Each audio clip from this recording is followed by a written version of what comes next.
नमस्कार मेरे प्यारे बच्चों, मैं सोनिया जीके भाई राजवीर चैनल में आपका स्वागत करती हूँ। आज हम प्राचीन इतिहास में महाजनपद काल के बारे में पढ़ेंगे। अगर वीडियो पसंद आए तो प्लीज़ वीडियो को लाइक और चैनल को सब्सक्राइब करें। भारत में सिक्कों या मुद्रा का प्रचलन कब हुआ था? ऑप्शन ए अशोक के शासनकाल में, ऑप्शन बी कनिष्क के शासनकाल में, ऑप्शन सी 600 ईसा पूर्व में, ऑप्शन डी 300 ईसा पूर्व में। राइट आंसर है सी 600 ईसा पूर्व में। भारत की सबसे पहली कागजी मुद्रा कलकत्ता के बैंक ऑफ हिंदुस्तान ने 1770 में जारी की थी। भारत में 18वीं सदी के पहले मुद्रा के तौर पर सोने व चांदी के सिक्कों का प्रचलन था। मौर्य साम्राज्य में चंद्रगुप्त मौर्य ने चांदी, सोने, तांबे, शीशे के सिक्के चलवाए थे।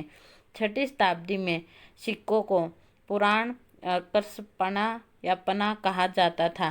नेक्स्ट पर्सन, निम्न राजाओं पर विचार कीजिए। अजातशत्रु, बिंदुसार, प्रसेनजीत या इनमें से कौन कौन बुद्ध के समकालीन थे? ऑप्शन ए केवल एक। इसका राइट आंसर है सी, यानी अजातशत्रु और प्रसेनजीत बुद्ध के समकालीन थे। प्रसेनजीत कौशल के राजा और बुद्ध के शिष्य। बरहुत स्तूप लेख में प्रसेनजीत और बुद्ध को एक ही आयु 80 वर्ष कहा गया है। अजातशत्रु जैन और बौद्ध दोनों ग्रंथों में अजातशत्रु को अपने अपने धर्म का अनुयायी माना गया है। संभवतः शुरू में वह जैन था, परंतु बौद्ध ग्रंथों के अनुसार वह बाद में जीवन में जैन धर्म की बजाय बौद्ध धर्म का भक्त बन गया था। शुरू में बुद्ध के एकमात्र गौतम शत्रु और चचेरे भाई देवदत्त के कहने में आकर वह बौद्ध धर्म का शत्रुता रखता था। नेक्स्ट पर्सन, 6ठी सदी ईसा पूर्व के दौरान बड़े राजाओं के उदय का मुख्य कारण क्या था? ऑप्शन ए 6ठी सदी ईसा पूर्व के दौरान बड़े राजाओं के उदय का मुख्य कारण उत्तर प्रदेश और बिहार में व्यापक पैमाने पर लोहे का उपयोग था। बी जनजातीय समाज में अधिक व्यवस्थित जीवन का मार्ग प्रशस्त किया था। सी व्यापार और वाणिज्य का उल्लेखनीय विकास। डी इनमें से कोई नहीं। राइट आंसर है ए 6ठी सदी ईसा पूर्व के दौरान बड़े राजाओं के उदय का मुख्य कारण उत्तर प्रदेश और बिहार में व्यापक पैमाने पर लोहे का उपयोग था। नेक्स्ट पर्सन, मगध सम्राट बिंबिसार ने अपने राजवेद जीवक को किस राज्य के राजा की शिक्षा के लिए भेजा था? ऑप्शन ए Kaushal, B Anga, C Avanti, D Vaishali. Right answer है ऑप्शन सी अवंती। उज्जैन के राजा चंडप्रद्योत की शिक्षा करने के लिए मगध सम्राट बिंबिसार ने अपने राज्य में जीविक को भेजा था। नेक्स्ट पर्सन, किस शासक ने अवंती को जीतकर मगध का हिस्सा बना दिया था? Option A Ajatashatru, B Bimbisara, C Shishunaga, D Mahapadmananda.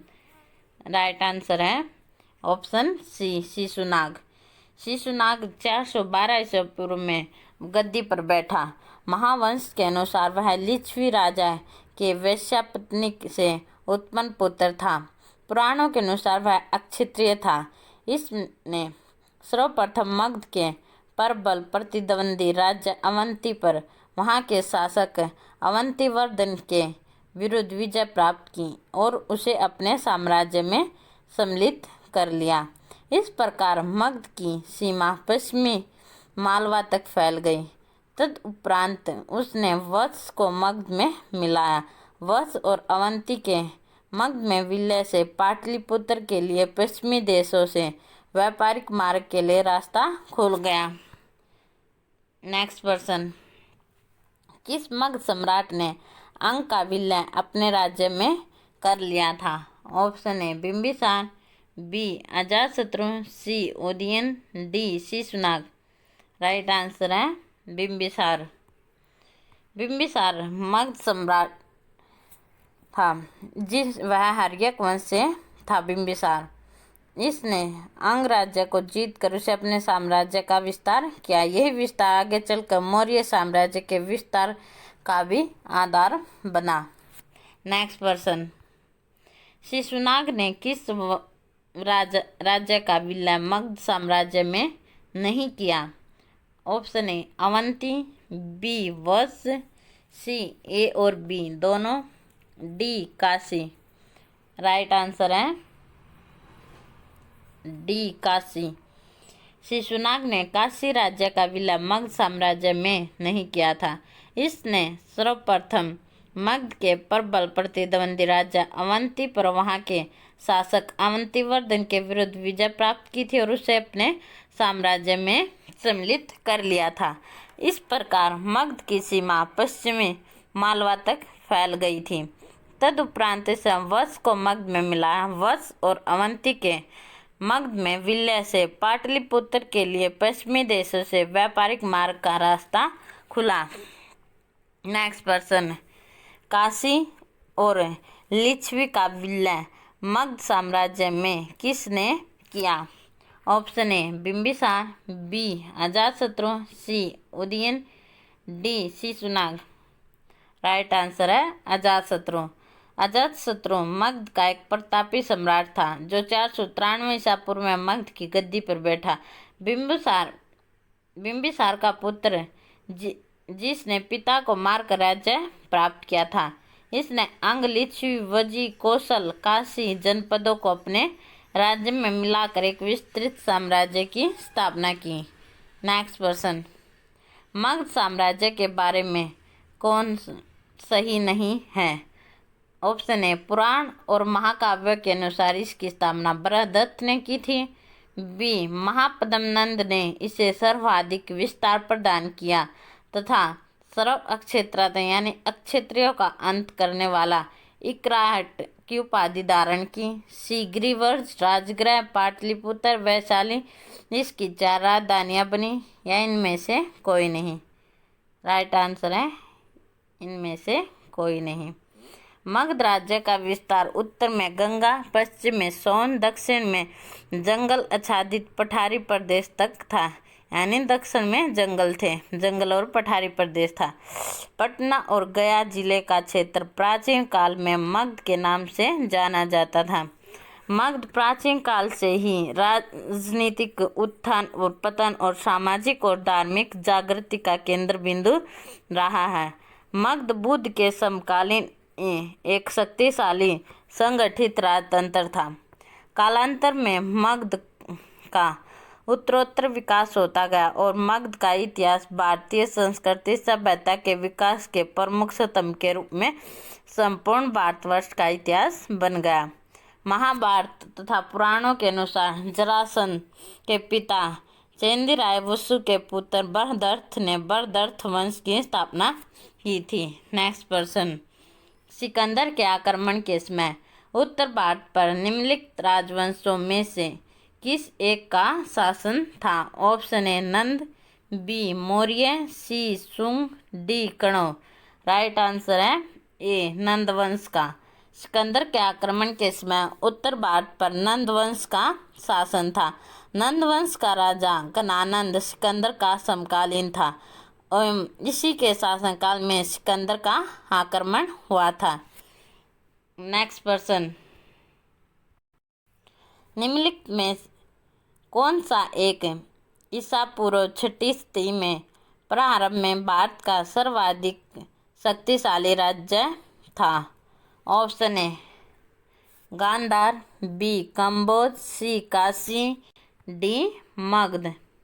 Right answer है डी मगध। मगध प्राचीन भारत के 16 महाजनपदों में से एक था। आधुनिक पटना या गया जिला शामिल थे, जिसमें मगध में पटना और गया शामिल थे, जिसकी राजधानी ग्रीवर्ज या राजगीर यानी या पाटलिपुत्र थी। भगवान बुद्ध के पूर्व बृहदर्थ जरासंध यहाँ के प्रतिष्ठित राजा थे।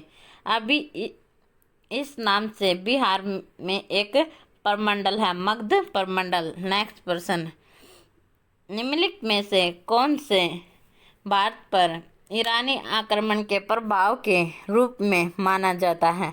ऑप्शन ए खरोष्टी लिपि का प्रचार, बी अभिलेख उत्कीर्ण करने की कला का प्रचार, सी ईरानियों का अक्षत्र प्रणाली का प्रचार, डी गट्टा आकार के गुंबज की कला का प्रचार, सी स्त्री अंगरक्षकों की नियुक्ति। यानी कौन कौन से ईरानी आक्रमण के प्रभाव के रूप में माने जाते हैं? राइट आंसर है डी, पांचों। नेक्स्ट प्रश्न, निम्नलिखित में से कौन सा एक सिकंदर के आक्रमण का प्रभाव नहीं था? ऑप्शन ए, इस आक्रमण ने भारत और यूनान के बीच प्रत्यक्ष संपर्क स्थापित करवाया, बी इस आक्रमण ने पश्चिमी उत्तर भारत में यूनानियों की स्थापना का मार्ग प्रशस्त किया, सी सिकंदर अनेक उपनिवेशों की स्थापना के लिए उत्तरदायी था, डी इसने भारत को यूनान की रियासत बनाया। राइट आंसर है डी, इसने झेलम नदी के किनारे सिकंदर को पंजाब के राजा पोरस का सामना करना पड़ा। सिकंदर ने पोरस को पराजित कर दिया, मगर उसके साहस से प्रभावित होकर उसका राज्य वापस कर दिया। पोरस सिकंदर का सहयोगी बन गया। सिकंदर की सेना ने व्यास यानी विपाशा नदी से आगे बढ़ने से इनकार कर दिया। वह भारत में लगभग 19 महीने रहा, यानी 326 ईसा पूर्व से 325 ईसा पूर्व के बीच में भारत में रहा। नेक्स्ट प्रश्न, निम्नलिखित में से किस राज्य में गणतंत्रात्मक शासन व्यवस्था नहीं थी? ऑप्शन ए कपिलवस्तु के शाक्य में, बी कुशीनगर के मल्ल में, सी वैशाली के लिच्छवी में, डी मगध में। राइट आंसर है डी मगध। मगध साम्राज्य में गणतंत्रात्मक शासन व्यवस्था नहीं थी। नेक्स्ट प्रश्न, निम्नलिखित में से किसे सैनिया कहा जाता है, यानी नियमित और स्थायी सेना रखने वाला? ऑप्शन ए बिंबिसार को, बी अजातशत्रु को, सी उदयन को, डी शिशुनाग को। राइट है ऑप्शन ए बिंबिसार को। बिंबिसार को सैनिया कहा जाता था। नेक्स्ट प्रश्न, निम्नलिखित में से किसे उग्र सैन्य या भयानक सेना का स्वामी कहा जाता है? Option A Mahapadmananda, B Gananand, C Shishunaga, D Bimbisara. Right है महापद्मनंद। महापद्मनंद ने मगध साम्राज्य का सर्वाधिक विस्तार दिया और सर्व अक्षेत्राट की उपाधि धारण की। महापद्मनंद को उग्रसेन भी कहा जाता था, यानी भयानक सेना का स्वामी उग्रसेन। नेक्स्ट प्रश्न, डेरियस या दाराबाहु प्रथम ने 516 बीसी में सिंधु के तटवर्ती भूभाग को जीतकर उसे ईरान का 20वां अक्षत्रप यानी प्रांत बनाया। उससे कितना राजस्व प्राप्त होता था? Option A 360 talent, option B 370, option C 260, option D 270। Right answer है ऑप्शन ए 360 टैलेंट। ईरान के हकमनी वंश के शासक डेरियस या दाराबाहु प्रथम ने भारतीय भूभाग को जीतने के बाद उसे फारस साम्राज्य का 20वां प्रांत बनाया। यह साम्राज्य का सबसे अधिक आबादी वाला और उपजाऊ हिस्सा था। इस क्षेत्र से 360 टैलेंट मुद्रा या बार का एक प्राचीन माप होता था। टैलेंट सोना राजस्व के रूप में आता था। फारस के सभी एशियाई प्रांतों से मिलने वाले कुल राजस्व का 1/3 था। नेक्स्ट प्रश्न, निम्नलिखित में से कौन सिकंदर के साथ भारत आने वाला इतिहासकार नहीं था। Option A Nearchus, B Onesicritus, C Ostiobulus, Aristobulus, D Herodotus. Right answer है डी हेरोडोटस। सिकंदर के साथ नियाकस, एनास्क्रिटिस, ओस्टियोबुल्स वार्ता आए थे। हेरोडोटस को इतिहास का पिता कहा जाता था, जिसने हिस्टोरिका पुस्तक लिखी थी, जिसमें भारत और फारस के संबंधों का वर्णन मिलता है। नेक्स्ट प्रश्न, महाजनपद काल में श्रेणियों के संचालक को कहा जाता था। श्रेष्ठिन, बी सेठ, सी ज्येष्ठक, डी ग्राम भोजक। राइट आंसर है ए श्रेष्ठिन। महाजनपद काल में श्रेणियों के संचालक को श्रेष्ठिन कहा जाता था। गृहपति धनी किसान को कहते थे। नेक्स्ट प्रश्न, गृहपति का अर्थ है धनी किसान। सूची 1 और सूची 2 सम्मिलित करने हैं। सूची 1 में अष्टकुलक, 2 में महामात्र, बलिसाधक, डी सोलिक या सुला अध्यक्ष। सूची 2 में परामर्शदायी संस्था, 2 उच्च कोटि के अधिकारी, 3 किसानों से कर वसूलने वाला अधिकारी, डी शिल्पियों व व्यापारियों से शुल्क और चुंगी वसूलने वाले अधिकारी। राइट आंसर है ए अष्टकुलक परामर्शदायी संस्था थी। महामात्र उच्च कोटि के अधिकारियों को कहा जाता था। बलिसाधक किसानों से कर वसूलने वाले अधिकारी। सोलिक या सुलाध्यक्ष शिल्पियों व व्यापारियों से शुल्क या चुंगी वसूलने वाला अधिकारी। नेक्स्ट प्रश्न, मगध के किस प्रारंभिक शासक ने राज्य आरोहण के लिए अपने पिता की हत्या की एवं इसी कारणवश अपने पुत्र द्वारा मारा गया? Option A Bimbisara, B Ajatashatru, C Udayan, D Nagadashaka. Right answer है बी अजातशत्रु। अजातशत्रु मगध का एक प्रतापी सम्राट व बिंबिसार का पुत्र था, जिसने पिता को मारकर राज्य प्राप्त किया था। नेक्स्ट प्रश्न, विश्व का पहला गणतंत्र वैशाली में किसके द्वारा स्थापित किया गया था? ऑप्शन ए मौर्य, बी नंद, सी गुप्त, डी लिच्छवी। राइट आंसर है डी लिच्छवी द्वैत। 6वीं शताब्दी ईसा पूर्व में बौद्ध रचनाओं तथा अधिकांश इतिहासकारों के अनुसार बुद्धकालीन भारतीय राजनीतिक समाज में 10 गणराज्य थे तथा वज्जी संघ इनमें से एक प्रतिष्ठित गणराज्य था। गंगा के उत्तर में वर्तमान तिरहुत प्रमंडल में स्थित वज्जी संघ के संभवतः 8 सदस्य थे। इसमें आधुनिक बिहार के मुजफ्फरपुर, चंपारण, दरभंगा, सारण जिले के भाग शामिल थे तथा इसकी सीमाएं नेपाल के तराई तक विस्तृत थी। वज्जी संघ की राजधानी वैशाली थी। वज्जी संघ का सबसे प्रबल सदस्य लिच्छवी राज्य था, जिसके शासक अक्षत्रिय थे। कौटिल्य ने लिच्छवी राज्य का उल्लेख राज्य शब्दोपजीवी संघ के रूप में किया है। नेक्स्ट प्रश्न, सूची 1 और 2 सम्मिलित करने हैं। सूची 1 में महाजनपद, 2 में उनकी राजधानी।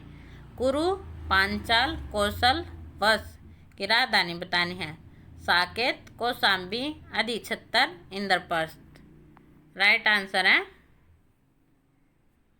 बी कुरु आधुनिक हरियाणा तथा दिल्ली का यमुना नदी के पश्चिमी वाला अंश शामिल था, जिसकी राजधानी आधुनिक इंद्रप्रस्थ या दिल्ली थी।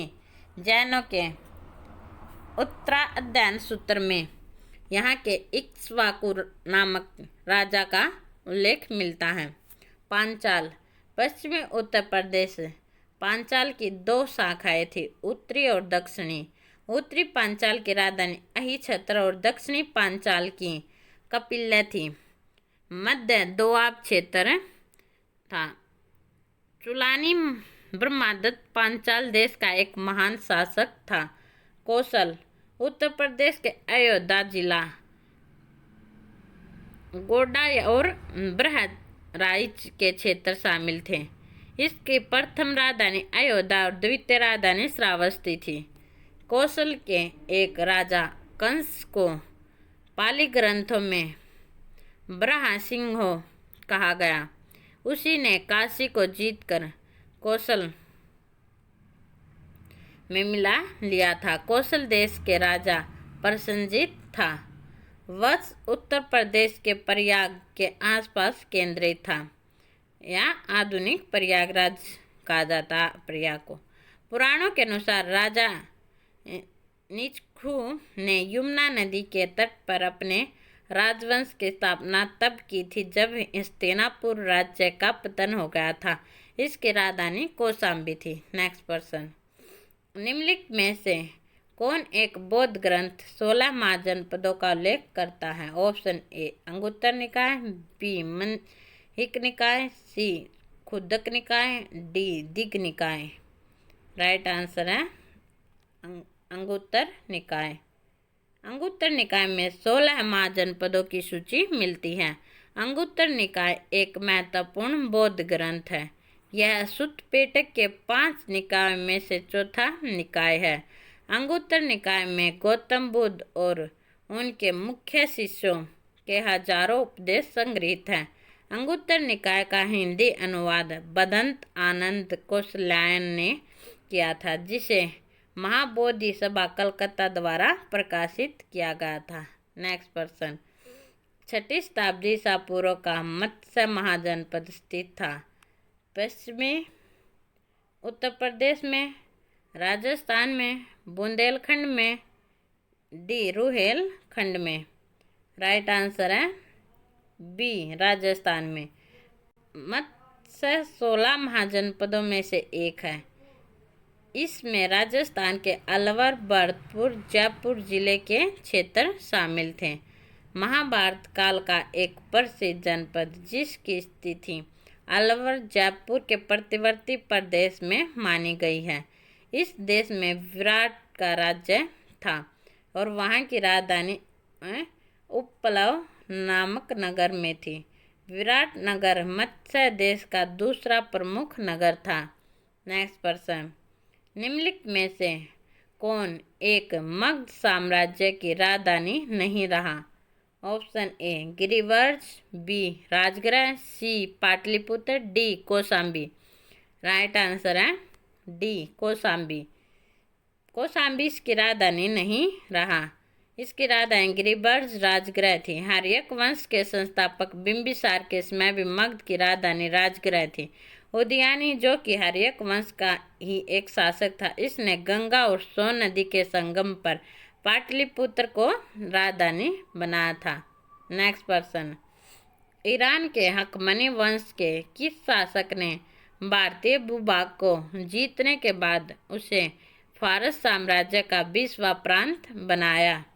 Option A Cyrus, B Darius या दाराबाहु प्रथम, सी जैरसिस, डी डेरियस या दाराबाहु तृतीय। राइट आंसर है बी डेरियस या दाराबाहु प्रथम। ईरान के हकमनी वंश के डेरियस दाराबाहु प्रथम के शासक ने भारतीय भूभाग को जीतने के बाद उसे फारस साम्राज्य का 20वां प्रांत बनाया। नेक्स्ट पर्सन, नंद वंश का संस्थापक कौन था? Option A Mahapadmananda, B Kalashoka, C Gananand, D Nagarjuna. Right answer है महापद्मनंद। नंद वंश प्राचीन भारत का सर्वाधिक शक्तिशाली महान क्षत्रिय राजवंश था, जिसने 5वीं-4वीं शताब्दी ईसा पूर्व उत्तरी भारत के विशाल भाग पर शासन किया। नंद वंश की स्थापना प्रथम चक्रवर्ती सम्राट क्षत्रिय महापद्मनंद ने की थी। भारतीय इतिहास में पहली बार एक ऐसे साम्राज्य की स्थापना हुई जिसकी सीमाएं गंगा के मैदानों को लांघ गई। नेक्स्ट पर्सन, ग्रीक यूनानी लेखकों के द्वारा किसे अगरमिज जैंडरमिज कहा गया? Option A Ajatashatru, B Kalashoka, C Mahapadma, D Gananand. Right answer है गणानंद। गणानंद नंद वंश का अंतिम शासक था। यूनान के लेखकों ने इसे अगरमिज या जैंडरमिज कहा है। यह सिकंदर का समकालीन था और इसी के शासनकाल में सिकंदर का आक्रमण हुआ था। उम्मीद करती हूँ कि बच्चों आपको वीडियो पसंद आई होगी। वीडियो अगर आपके लिए कुछ हेल्पफुल रही हो तो प्लीज़ वीडियो को लाइक और चैनल को सब्सक्राइब करें। धन्यवाद।